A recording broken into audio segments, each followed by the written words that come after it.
Hello, my name is David Vess. I am a composer and current DMA student at the University of Miami Frost School of Music.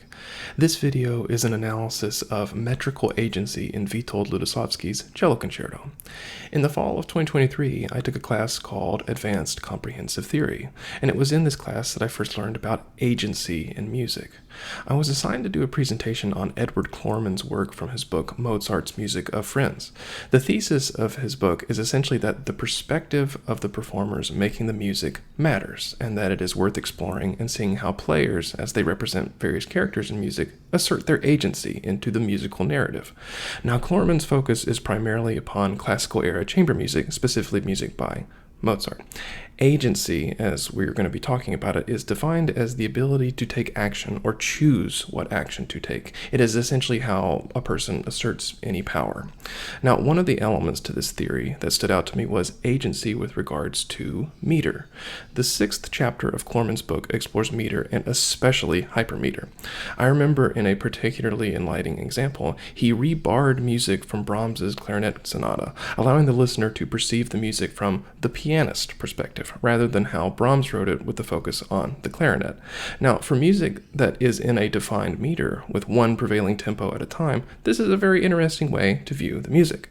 But what about music that doesn't have a clear sense of tempo and meter, but has potentially multiple at a time? What about music that is aleatoric in nature? Is metrical agency possible in music without meter? And this question led me down a rabbit hole and leads me to the main topic of this video. In contemporary classical music, the notion of agency assumes a pivotal role, particularly in compositions that reject traditional structures in favor of aleatoric elements. By their very nature, such compositions invite performers to exercise a greater degree of interpretive freedom, thereby making the exploration of agency especially relevant. However, despite the suitability of these pieces for such an exploration, there remains a notable lack of scholarly research in this area. This video seeks to bridge this gap by focusing on how the flexibility afforded to performers in these works directly influences the musical narrative. To illustrate this, I will examine Witold Lutoslawski's Concerto for Cello, which offers a distinct perspective on the relationship between performer agency and the construction of musical storytelling. Specifically, I will focus on three moments in the work where agency is really on display: the introduction, the ending of the first movement, and the ending of the work. To make this argument, I'm going to build on Clorman's work on musical agency, taking many of his ideas and placing in the context of contemporary concert music. While Clorman's work focuses primarily on chamber music from the classical era, I'm going to expand his notion to include large ensemble music as well as music that is modern. Lutosławski's Cello Concerto was completed in 1970. It was written for the virtuoso cellist Mstislav Rostropovich. The work comes at an important time in Lutosławski's life. He was right in the middle of a new period of composition. The works that he had recently completed before the Cello Concerto all feature this new compositional style, this new breakthrough for him. A large part of what makes his new style, which is really kind of exemplified in Venetian Games and his Symphony No. 2, is the incorporation of aleatoric elements within his rhythmic language. Of course, there's more to this style than just the aleatoric elements, but since we're focused primarily on rhythm as the main aspect here, that's really what I'm going to dive into. So aleatoricism derives its name from the Latin word alea, which is essentially referring to dice or chance.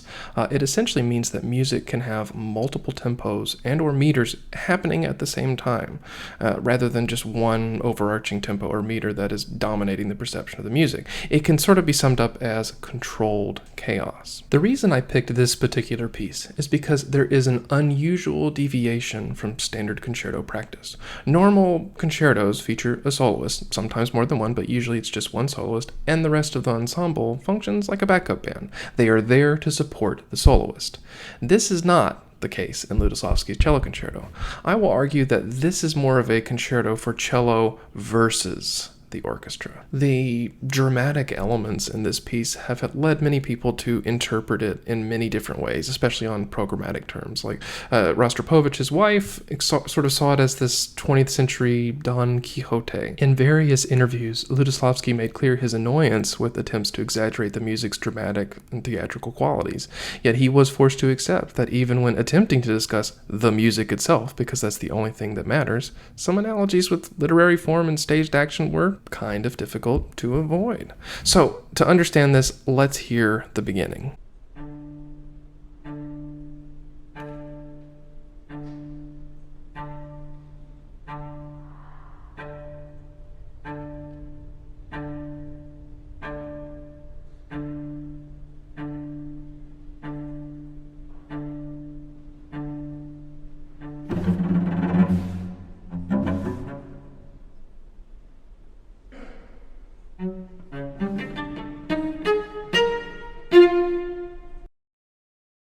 This is a very curious opening. The orchestra remains unusually silent for essentially all of the first movement, except for the very end when the trumpets come in. The cellist plays what is essentially a solo piece for about 4 minutes, completely detached from the orchestra. Lutoslawski even marks the music as indifferent. Now, if we were looking at this from the perspective of metrical agency, we run into a problem. This music does not have a meter, at least not at first. However, there is a clear sense of pulse created by the repetitions on D, which are played by the cellist. And the rhythmic markings do remain the same. It could be argued that the music could be rebeamed into 15/16 time, since Lutoslawski uses a 16th note plus a quarter rest, which would equal 5/16 notes to the beat. The opening gesture is completely up to the player. The duration, the number of repetitions, every performance of this will be completely different. The soloist has true agency here. They own the sense of pulse and duration. The fermatas, the gestures, none of this is at the will of the conductor, only the cellist. Now, this lasts until the entrance of the trumpets.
As you can hear, the trumpets assault the agency of the cellist. When they enter, they are in direct contradiction to the cellist's sense of pulse.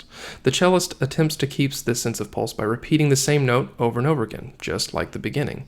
But this time, to no avail. The trumpets win. They dominate the space, mocking the cellist with their clashing harmonies and loud dynamics, and do so by completely ignoring and defying the sense of pulse. Harmonically, the trumpets clash with the cello, who remains harmonically stable. The biting dissonances that occur are a direct rebuttal of the cellist. Connecting this back to Klorman's work, it directly relates to some of the ideas that he talks about. The idea of supporting or defying the meter, or attempting to change it. And this is very much about defying the meter, where the trumpet's just outright ignoring the sense of pulse that the cello is trying to establish. Even if we take this view of metrical agency out of the equation, scholars have been interpreting this as a narrative of conflict for a very long time.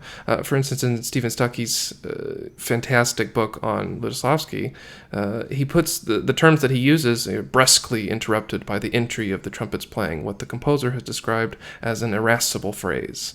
The first utterance from the ranks of the orchestra gives immediate notice of the hostile, disruptive role that the orchestra will assume.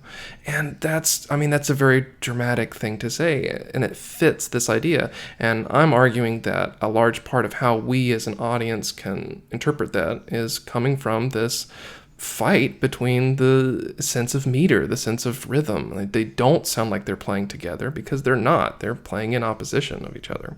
Now, after this encounter with the trumpets, we can see how this has an impact on the cellist. Notice the different markings after the cellist has been silenced by the trumpets. Before, it was simply marked indifferent. It had complete and total control.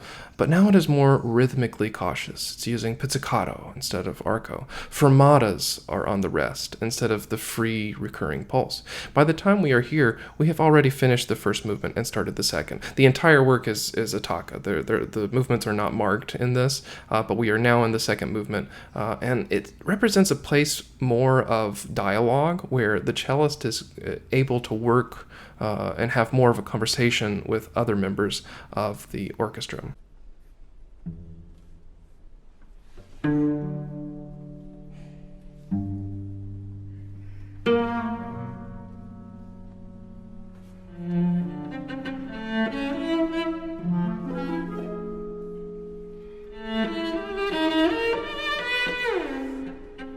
One of the ways that we interpret this instead of hostile, but as more of a dialogue or conversation, is the way that the cellist activates these different moments in the orchestra and that they respond. They don't stand out or do anything opposing. They work together. They start at the same time. They agree on small moments, connecting rhythmically. And this leads to some very interesting moments. There's a particularly striking moment that I will share where essentially the cellist finds a moment of solidarity with the rest of the string section, where in the midst of this sort of ametrical music, they find rhythmic and even harmonic unison and create this very powerful sequence of events where they really are working in tandem together. We can tell that they are working together because they are in unison. It's one of the only places where we can understand that to be agreement. And this leads to essentially the beginning of the climax of the work, where this moment of solidarity is completely vanquished by the entrance of the brass and the trumpets, who resume their hostile role in this story.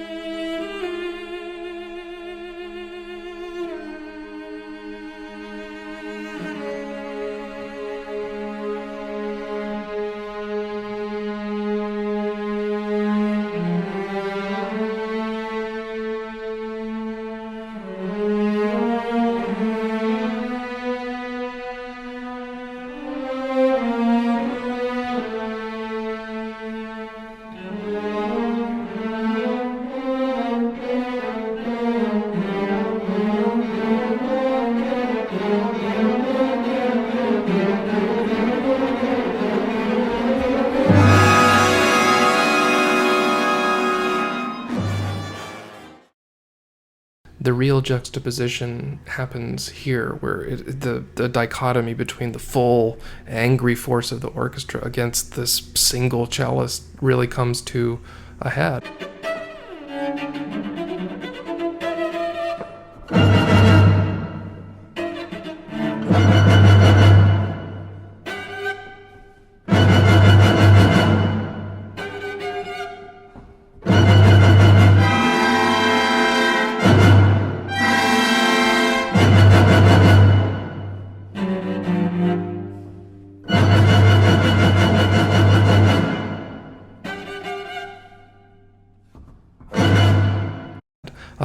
Stephen Stuckey writes, "The battle resumes, and the orchestra, apparently victorious, reaches a climax at rehearsal 133. through 34, delivering a series of 11 ferocious blows. Vanquished, the cellist replies with whimpering sounds. So deeply does Rostropovich identify with the dramatic persona of the solo part that before the premiere he confessed to the composer that he always wept during this passage. It is my death.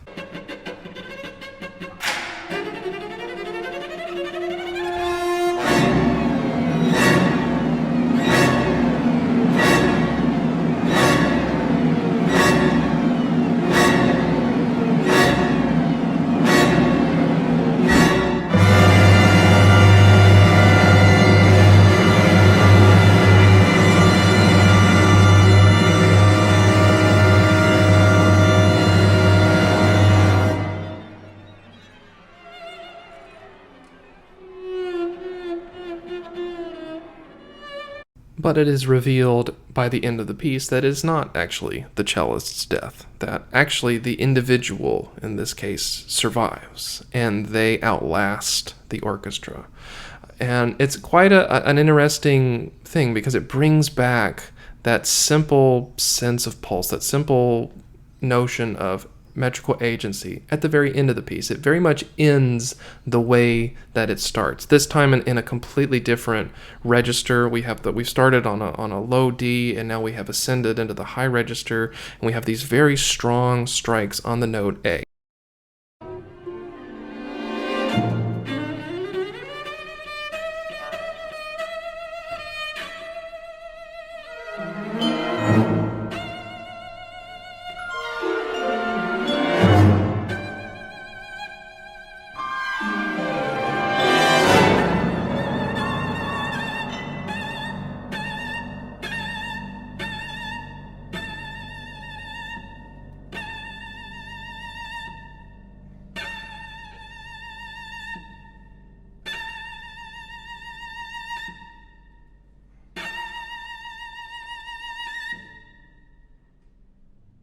The journey to that high A and that moment of what Stuckey calls transcendent, a message of transcendent humanism, is further supported by how this time at the very end, Lutoslawski changes his approach, and he does actually meter this. He does actually give a very clear notion of the cellist's relationship with the music has changed from being indifferent to it to transcendent, to having a clear, defined sense of pulse, finally, after this whole journey that it has been on. Harmonically, too, there is a journey that's worth noting where we start in this sort of this landing on D, and we have D as a consistent note for essentially the whole first movement. But when we finally find our way at the end of the work to A, it's such an interesting relationship. It's only a fifth, but we think of the fifth as that sort of that fundamental building block, that first interval past the octave. We're thinking about the harmonic series, and there's a real sense of journey in this. Obviously, the low-hanging fruit would be to view it as some type of tonic and dominant relationship. I don't really think that's that's what Lutoslawski is getting into in this particular piece. But there is that sense of motion away, of ascendance, of going from leaving an established area and then getting to somewhere a step higher, on a different plane. And I do think that comes across, and I do think that is an intentional decision on his part to pair this particular interval as from the very beginning of the piece to the end of the work, and tying it with that rhythmic transformation from this sort of open, indifferent, aleatoric thing to a finally realized metrical sense of pulse that is, alone, that survives this onslaught.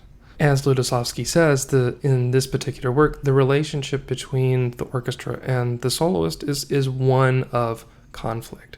And one of the ways that he really nails this on the head is through this sense of meter, through this sense of agency. We can hear it, even if you didn't know about the theory of agency, we can hear it in the music. It's so striking in how this relationship is formed. And and I think it is best exemplified through this sense of this conflicting sense of meter and rhythm and agency all tied together through the different perspectives of both the cellist and the orchestra working against each other for the most part. So for those who are interested in exploring agency in contemporary works, I know there are two that I would love to dive into after having spent time on this: the Cello Concerto, Lutosławski's Third Symphony, and also Ligoti's Cello Concerto. The Third Symphony is particularly ripe for musical narratives, especially the opposition between aleatoric elements and strict metered time, not to mention the competing harmonic ideals. This can be seen right in the very opening of the piece, the unison ease in the brass, brutally starting off the work in perfect rhythmic unison, and this is immediately juxtaposed by the wildly divergent harmony that spills over into a long phrase of individual voices, none of which overlap rhythmically, and are much more harmonically free. So there's a lot of agency to uncover here, but particularly metrically. Another work would be the Ligeti Cello Concerto, which is sort of an anti-concerto. The cellist is often buried and hidden within the ensemble, struggling to assert its own agency and to be heard. So I think that would be a very interesting companion piece to this one. So for my closing thoughts, aleatoric music lends itself to the discussion of musical agency because the inherent convention of choice in this music aligns with the ideals and perspectives proposed by the theory of agency. Unlike in metric music, aleatoric music can be far more impacted and shaped by the performer's decisions, not just the perception of the performers by the listener. Lutoslawski's Cello Concerto is music of conflict. A battle between the solo cello and the orchestra is the primary driving force of the musical narrative.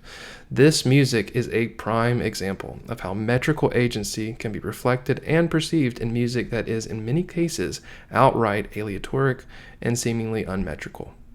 Thank you for listening.